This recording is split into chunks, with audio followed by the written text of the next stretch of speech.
Welcome to Simulator Adventures, and welcome to Microsoft Flight Simulator. Today I'm doing a landing challenge, and I think it's going to be a really good way to get back into the game after quite a long time not playing. We're going to do the epic ones, and one of the newly released ones, the Svalbard one, which is a place in Norway. Actually, it's like a little island way off Norway, I think. We're going to be in a Cessna 152. I'm looking forward to this, actually. I'm really looking forward to this. Right, so I need to look at this because I always forget the approach. But yeah, I really am enjoying playing Microsoft Flight Sim for the first time in many, many months. If there's something you'd like to see me do, somewhere you'd like to see me go, please let me know. But basically this video is going to be my first impressions of this landing challenge and also just trying to get the best score I can. Right, ready to fly. I like going in the upper position. Oops. There you go.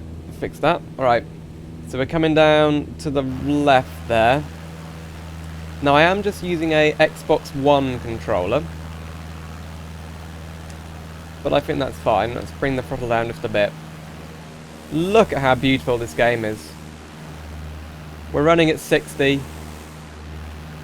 1440p.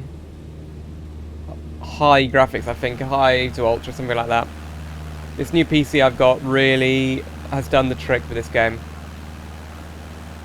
Now let's try and get a really good score. I don't know if you guys have played much of these landing challenges, but I usually don't get a very good score in them, so...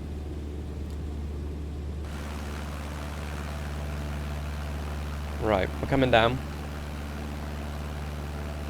Let's put the flaps down some more because we're going quite fast. Oh, that's done it, that's done it. That's brought the speed right down. Now if I do well on this, like, first 1 or 2 tries, we might do another one as well.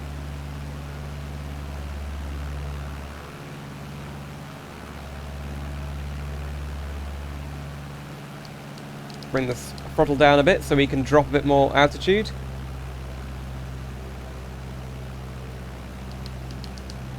Let's just cut the throttle a bit.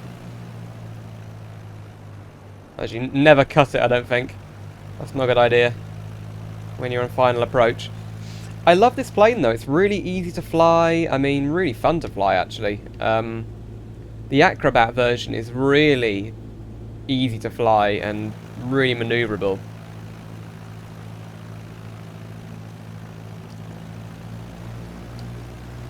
Right, we're at a good altitude. I can see the landing lights down there. Let's try and get a good approach. You sort of have to land in a certain place on the runway. So let's bring the throttle up a bit. There you go, we're doing well. Let's go up a bit because we're actually only just about 100 feet above the lights. I didn't realise they were so close to the ground. Goodness me, it's snowy here. You can hardly see the runway. Right, cut.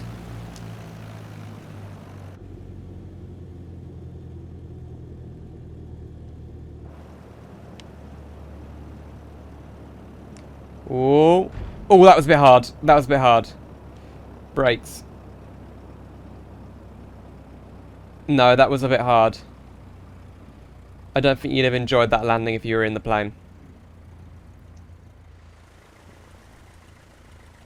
Right, there we go. We got a B. 932,000. So if we look at the leaderboards, as you can see, someone got... It's over 1 million, nearly 2 million. I'm 52,000. Right, let's do that again. That was not good. Way too hard a landing. Rubbish, really. We've got to get down to 60 knots. So really, I think we should just put the flaps down straight away to the second position. Okay. Ready to fly.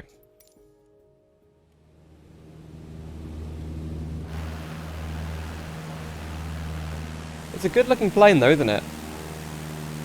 I think it's aged pretty well, considering this was like... I think it might have even flown in the late 50s for the first time. I don't really know. Anyway. Zoom out a bit.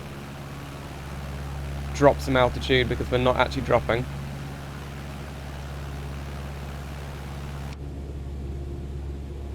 So yeah, I mean, the problem for this game with me was that when I started to play in about, well, actually, I played on launch day. I didn't have a PC that was capable of running it sufficiently, especially in built-up areas.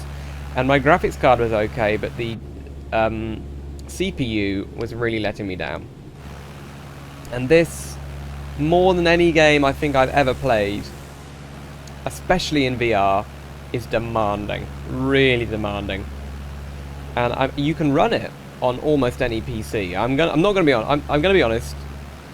It's not great. You have to put it in like 480p or 720p. I watched a video where a guy kind of used really low spec computers and it did run.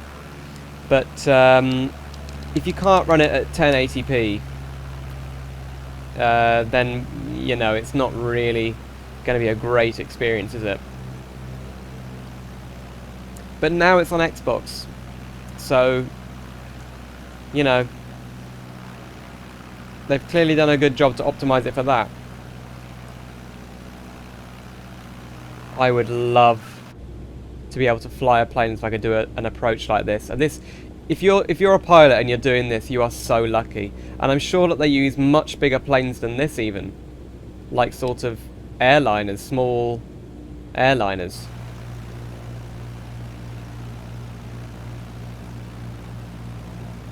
But yeah, Svalbard is a very interesting place. I think you have to have a gun if you go off the beaten kind of trail, because there are polar bears and stuff around which will kill you. So I don't think they want to shoot the polar bears, but I think it's just about protection, right?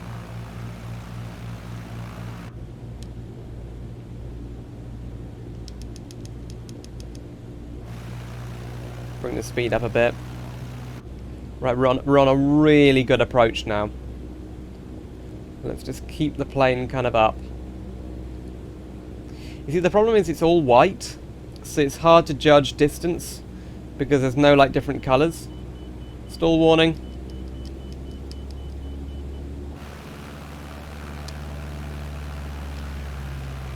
Right, centre line. Cut the power.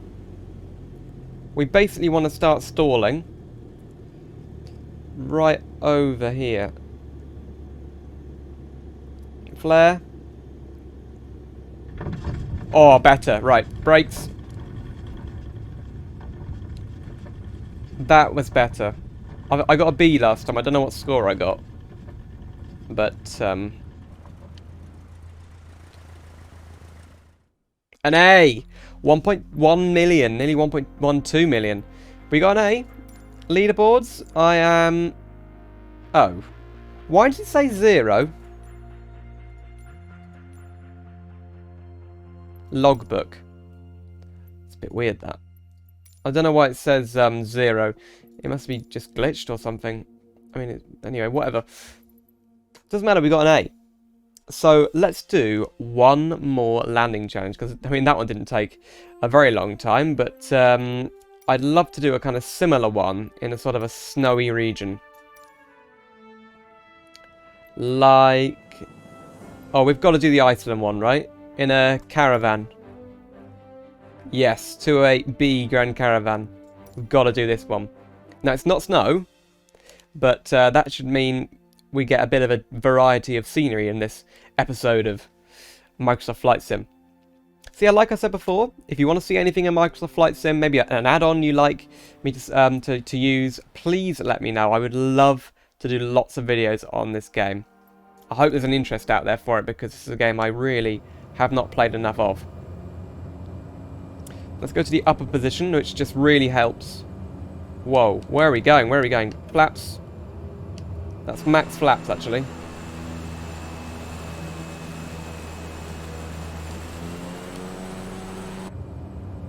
Look at how beautiful this is. I'm just stunned. Oh my goodness. If you're not watching this video in 1440p, please watch it. It does actually improve the quality, even if you're in 1080p on YouTube. Oh, sorry, even if you've got a 1080p screen. And not only that... if you've got a 40p screen or a 4K screen, often YouTube will revert to having only 1080p on the auto mode, which is annoying. It should really use the max that you can get. Right, let's try and drop some. 500. Yep. We're quite high. That's the problem. And this is like a dam of some sort. Oh, actually, not bad. Not bad at all. I mean, it's a short runway. You wouldn't want to be flying anything bigger than like a sort of a... maybe the smallest private jets. Maybe.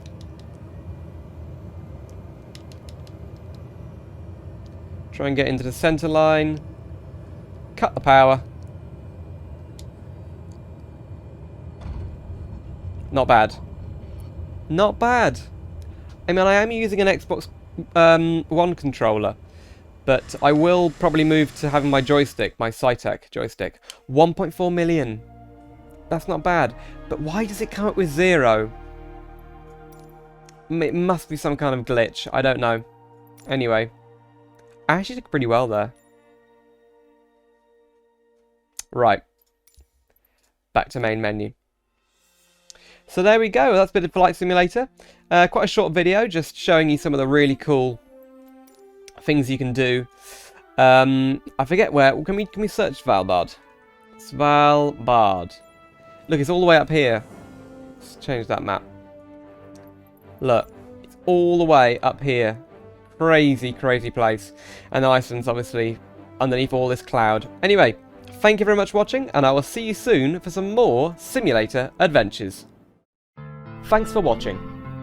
Subscribe to see more content from my channel, and check out these videos to see more simulation gaming on Simulator Adventures.